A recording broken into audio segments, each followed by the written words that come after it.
Di kalangan polemikus muslim, maupun juga di kalangan Islam awam, yang mempertanyakan Yesus yang berdoa kepada Allah Bapa seolah-olah Yesus bukan Allah karena dia berdoa. Bagaimana mungkin ada Allah atau Tuhan yang berdoa kepada Tuhan? Dalam iman Kristen, pengertian doa untuk Yesus kepada Allah Bapa merupakan komunikasi kasih antara Allah Bapa dengan firman-Nya yang telah menjadi manusia, dan firman yang hidup itu mengajarkan kita bagaimana cara berdoa kepada Allah dan bagaimana komunikasi yang intim antara Allah dengan juga firman-Nya. Nah, saya tidak akan menjelaskan penjelasan yang lebih panjang lagi ya, karena saya rasa ini sudah berapa kali dijawab oleh apologet kekristenan, tapi kita akan membandingkan ini tentang salawat Allah kepada Nabi, ya, dalam surah Al-Ahzab ayat 56. Dan ini juga sering dipakai oleh apologet Kristen, dan biasanya saudara muslim membantah ayat ini untuk menunjukkan bahwa surah Al-Ahzab ayat 56 itu mengacu kepada berkat Allah kepada Nabi dalam pengertian salawat. Salawat malaikat untuk Nabi itu mengacu kepada doa untuk berkah Allah kepada Nabi. Untuk pembahasan lebih lanjut, mari simak penjelasan berikut ini.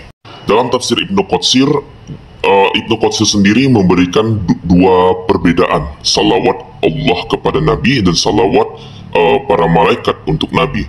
Salawat Allah kepada Nabi bisa bermakna pujian atau sependekatan Ibnu Abbas sebagai yusaluna. Tetapi kalau seandainya salawat dari malaikat itu bermakna doa mereka agar Nabi itu diberikan berkah atau keselamatan. Nah, tapi kita akan melihat dalam perspektif hadis ini berbeda dengan tafsir. Sekarang kita langsung saja kepada hadis ya. Hadis riwayat Ibnu Majah nomor 987. Ini riwayatnya sahih. Sekali lagi saya katakan riwayatnya sahih. Dalam kitab mendirikan salat dan sunnah yang ada di dalamnya, keutamaan barisan depan, Ibnu Majah mengatakan bahwa Allah dan para malaikatnya memintakan ampun. Sekali lagi, Allah dan para malaikatnya memintakan ampun bagi orang-orang yang ada di barisan pertama. Di sini tidak ada pemisahan bahwa Allah memberkati para malaikatnya meminta ampun umpamanya, tapi dikatakan Allah dan para malaikat memintakan ampun.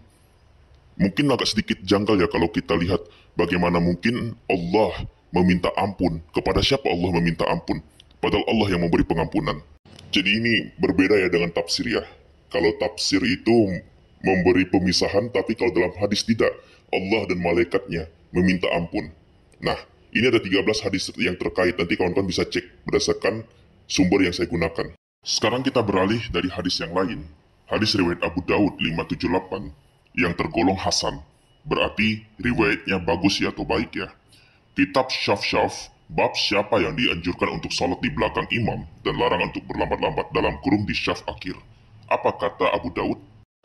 Abu Daud tidak memisahkan makna mendoakan di sini untuk Allah dan mendoakan untuk malaikatnya. Jadi kalau saya ada penafsiran kata salawat itu dalam pengertian pujian atau berkah, itu tidak ada disantumkan dalam hadis hasan maupun juga sahih. Malah mendoakan atau berdoa itu digunakan untuk Allah dan malaikatnya, tidak pernah dipisahkan. Coba kita baca, sesungguhnya Allah dan para malaikatnya mendoakan. Makanya mungkin kita akan berpikir, kalau Allah tempat di mana kita berdoa, bagaimana mungkin Allah juga bisa mendoakan? Kepada siapa Allah berdoa? Nah, mungkin ketika kita menggunakan ini, hadis riwayat ini, begitu riwayat yang sahih dan juga hasan, saudara muslim bisa berpikir kembali ketika mempertanyakan tentang makna Yesus yang berdoa kepada Allah Bapa. Kalaupun mereka tidak setuju dengan jawaban kita, setidaknya ini menjadi paralelisasi untuk saling memahami dari ketidaksetujuan. Saya tidak tahu ya kenapa saudara muslim, kalau saudara Kristen menggunakan tafsir yang riwayatnya banyak sekali, mereka menolak. Kata mereka tafsir bukanlah hadis. Tetapi ketika mengacu kepada surah Al-Ahzab ayat 56, mereka kadang-kadang mengacu kepada tafsir dan jarang mengacu kepada hadis. Dan hadis lebih tegas memberi penjelasan bahwa Allah meminta ampun dan Allah mendoakan bersama malaikatnya. Nah, nanti kawan-kawan bisa cari riwayat-riwayat yang saya gunakan dari logo aplikasi seperti ini. Nama aplikasinya Ensiklopedia Hadits. Oke? Bagaimana penafsirannya, saya tidak berhak menafsirkan berdasarkan pendapat saya, sekalipun saya menganalogikan supaya saudara muslim juga bisa memahami ketika mereka bertanya, bagaimana mungkin Yesus berdoa kepada Allah Bapa kalau dia adalah Allah. Nah, saya harap ini bisa menjadi saling pemahaman ya, saling memahami ya antar perbedaan agama, maupun juga untuk saudara muslim terhadap Kristen dan Kristen terhadap muslim. Sekian dari saya, salam toleransi.